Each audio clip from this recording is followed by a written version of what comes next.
So hello students, मैं अपने second part पे आ गया हूँ। जैसे कि मैंने आपको बताया था कि सेकंड पैराग्राफ शुरू करेंगे आज हम। तो सेकंड पैराग्राफ शुरू करते हैं। An ant uses its feelers और antennae to talk to other. चींटियाँ जो होती हैं वो अपने फ्लेयर्स को ऐसे यूज़ करती हैं, मतलब कि दूसरों से बात करने के लिए, या अपने कुछ मैसेजेस होते हैं वो इनके थ्रू मतलब लोगों को अपने जो साथी होते हैं उनको भेजते हैं।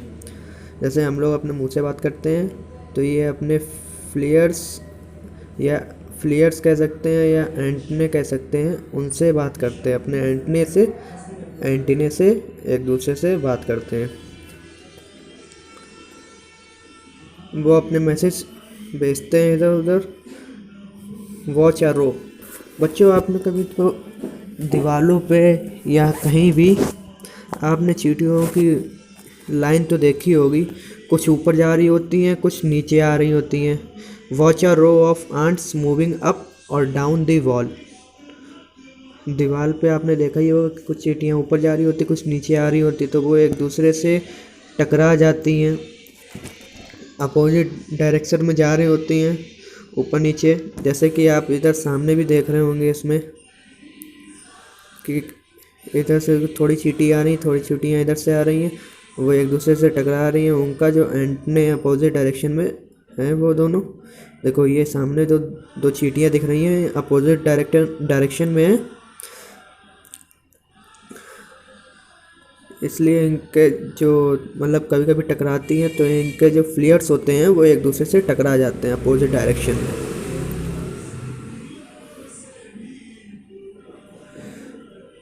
There are many kinds of ants.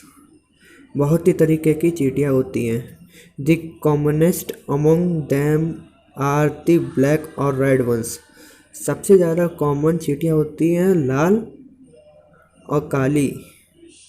आपने देखी होंगी रेड आंट्स और black ants. We have seen them since. आपने देखी होंगी वी वेयर चिल्ड्रन। कुछ छोटे बच्चे चींटियों को देखते हैं but have not paid through attention. वो अपना अटेंशन नहीं दे पाते उन चींटियों को देख के। To them where do they live. वो रहती कहाँ है? छोटे बच्चे पूछते हैं कि चींटियाँ रहती कहाँ हैं? In their comfortable homes called nest. उनके कंफर्टेबल मतलब छोटे छोटे घर होते हैं, नेस्ट। जैसे चिड़िया अपना घोंसला बनाती है, इस टाइप से वो भी अपना बनाती है घोंसले जैसा। छोटे छोटे छेदों में रहती हैं। Each has 100 of little rooms and passes. हर किसी के पास मतलब 100 से भी ज़्यादा कमरे होते हैं।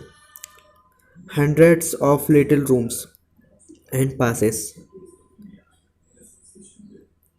Passages. In some of this rooms the queen ant lays eggs. कुछ जो रूम्स होते हैं जिसमें चींटियों के अंडे रखे होते हैं, मतलब चींटियाँ अपने अंडे देती हैं कुछ कमरों में। In some of this rooms the queen ant lays eggs. जो रानी आंट, मतलब रानी क्या, मतलब जो बड़ी आंट हो जाती हैं, मतलब जो मदर आंट होती है एक तरीके से, वो अपने अंडे देती हैं रूम्स में। मतलब कुछ रूम्स चींटियों के लिए वो अपने अलग बनाते हैं अंडों के लिए, कुछ रूम्स वो अपने अलग बनाते हैं। जैसे कि मैं आपको जूम करके दिखा रहा हूँ बच्चों, ये देखिए, दिखा आपको?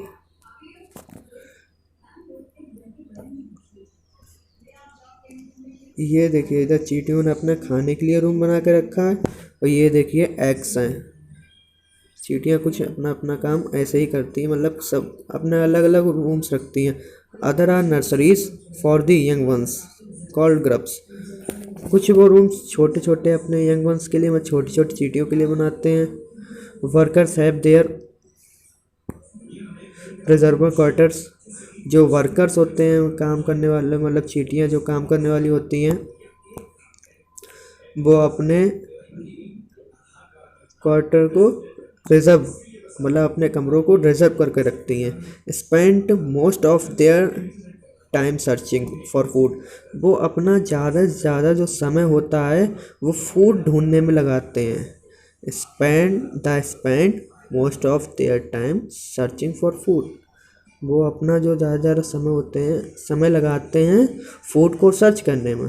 सम rooms serve as store houses, जैसे कि मैंने आपको अभी दिखाया था ऊपर, ये देखिए यहाँ पे वो अपना खाना पीने का सामान रखे हुए हैं।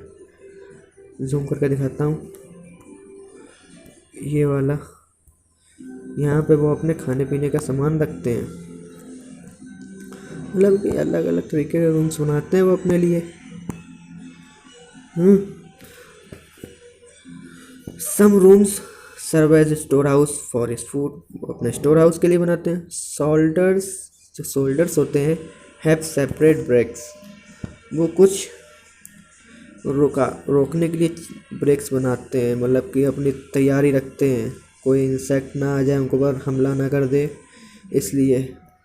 No worker has ever tried to live in a soldier's house, कुछ वर्कर्स होते हैं,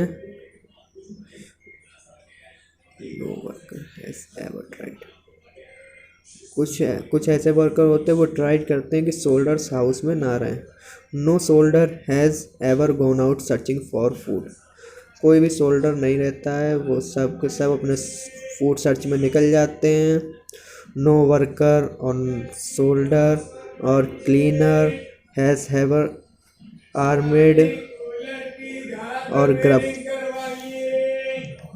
नो वर्कर कोई वर्कर नहीं, और soldier or cleaner has ever harmed a grub, वो सब के सब जितने होते हैं सब के सब फूड सर्च करने के लिए निकल जाते हैं।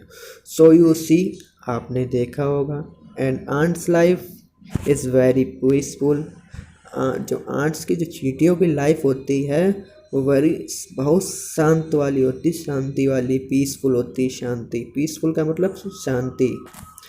तो जो चींटियाँ होती हैं वो काफ़ी शांत स्वभाव की होती हैं, वो अपनी लाइफ को बड़े प्यार से जीती हैं।